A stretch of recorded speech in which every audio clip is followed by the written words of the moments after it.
All right, today we're going to talk through properties of acids and bases. This should be review from freshman year, but we're going to expand on it during this unit, obviously, to build up the chemistry bit. So, acidic solutions contain more hydrogen ions than hydroxide ions. So, hydrogen ions are those H plus ions. Hydroxide ions are those OH minus ions. Basic solutions, on the other hand, contain more hydroxide ions than hydrogen ions. Okay, so that's the definition, the vocab definition of an acid versus a base. Acid has more hydrogen ions, bases have more hydroxide ions. Water is an example of a neutral compound where there are equal amounts of hydrogen ions as hydroxide ions. Okay, and an important thing to note is that I'll also be using this hydronium ion interchangeably with hydrogen. They operate in the same way. So water actually exists in this equilibrium that we have going here, where it's bonded together as water, but then you have hydronium and hydroxide ions also hanging out in solution, but once again, they're in equal amounts. So very, very similar, or I guess in equal amounts, so that makes it neutral. Now, some properties of acids. Okay, they're sour tasting. Of course, in a chemistry lab, you're not going to be tasting things, but some things that are acidic that you would be familiar with are things like citrus juices. Lemon juice is really acidic. Coffee is acidic. Quite a few pops are acidic. Sour candies have acidic coatings on them. They're what's called corrosive. That means that they eat away at things, especially things like your teeth. They feel oily if you get them on your skin. We also call them caustic. That means they burn through things, so they can burn your skin, which is what this little symbol means. It's, hey, this is caustic. This means it's corrosive.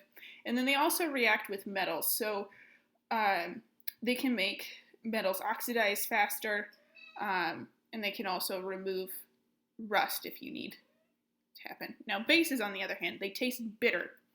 Okay? A lot of bases are things like soap, baking soda, if you've ever got a mouthful of that, those sorts of things. They're slippery, okay? Just like I said, soap is a good example of a base. It's really slippery. You know what that feels like. You can take them for an upset stomach, okay? Tums are a great example of a base, okay? They don't react with metals, usually. And then we also call them alkaline.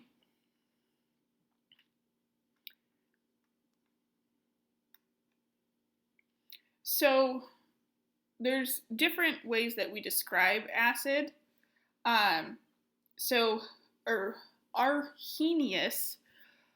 is a scientist who defined an acid as a substance that ionizes, that means breaks apart, and produces hydrogen ions. Okay, so something that produces hydrogen ions is an acid. And then he also said that a base is something that produces hydroxide ions when it breaks apart. Okay, Bronsted-Lowry expanded upon that. And that's the definition that we're going to use. It says that an acid is a substance that donates a hydrogen. Okay, so it doesn't necessarily ionize to form a hydrogen ion, but things can act like acids in a reaction if they donate a hydrogen, so that H+. And then the bases are the ones that accept a hydrogen. So you don't necessarily have to have that hydroxide going on for there to be a base. It is just needs to be accepting of a hydrogen. So this is a bit more expansive. It's a bit more inclusive of a definition. And so we're going to use this Bronsted-Lowry definition for the whole time. So a way to show this is this Lewis dot structure here. We've got ammonia and we've got water. And you can see what happens in this is that this hydrogen leaves the water, okay? And it gets donated to the ammonia. So we make an ammonium with an M ion, and then there's a hydroxide ion. So since water donated the hydrogen, water is the base, or water is the acid, jeepers, water is the acid, and then the one that accepted the hydrogen is the base, okay? Now we're going to talk through conjugate acids and bases, which is where I find students get kind of confused. So a conjugate acid is the species, okay? So that's the substance that's produced when a base accepts a hydrogen. So in the previous one, you had ammonia acting as the base, and it formed ammonium, that NH4, with a positive charge. Okay, so the conjugate acid of ammonia is ammonium. Now, conjugate base is what the acid turns into when it donates a hydrogen. So water was the acid, it donated a hydrogen, so its conjugate base is that hydroxide ion. So what we're going to do for the rest of the time is identify acids and bases in some example problems, and then also label the conjugate acid and conjugate base. Okay, and so best way to do this is to work through some examples. Okay, so like I said, this is the same one that we talked through. You have NH3, that acted as a base because it accepted a hydrogen from the water. It turned into ammonium. Okay, that's the conjugate acid. Now, water acted as the base, or water acted as the acid, jeepers. I'm messing that up today. Water acted as the acid, and it turns into this hydroxide ion when it gives up that hydrogen. And so this hydroxide ion is the conjugate base. So we're going to identify the conjugate acid-base pairs in each of these reactions. Okay, so my rule of thumb to do is just to figure out, to pick one thing and figure out what it turns into on the other side.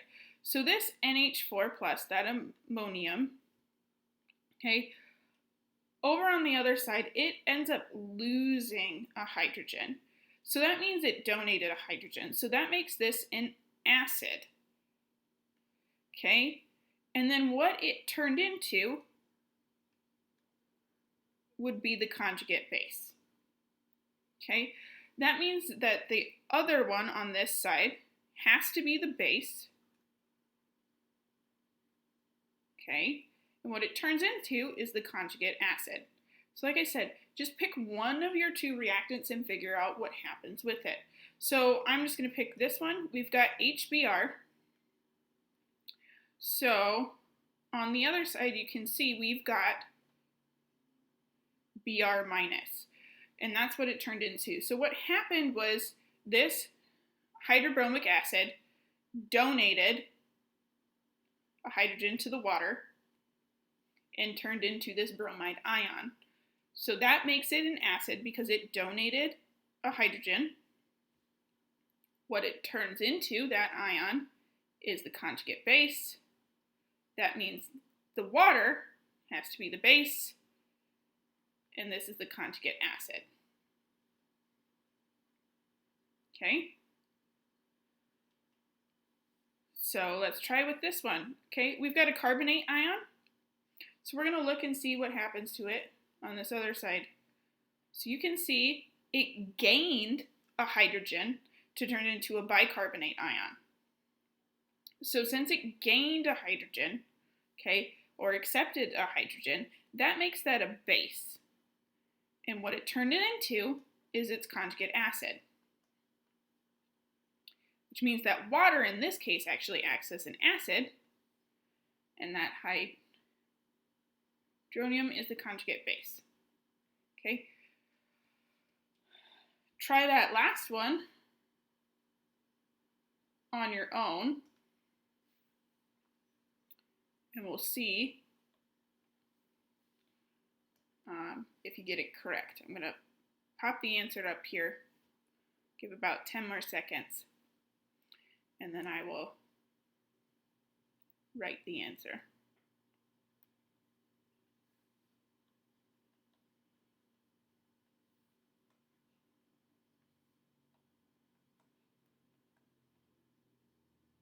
Okay, that is it for today. So thank you for paying attention.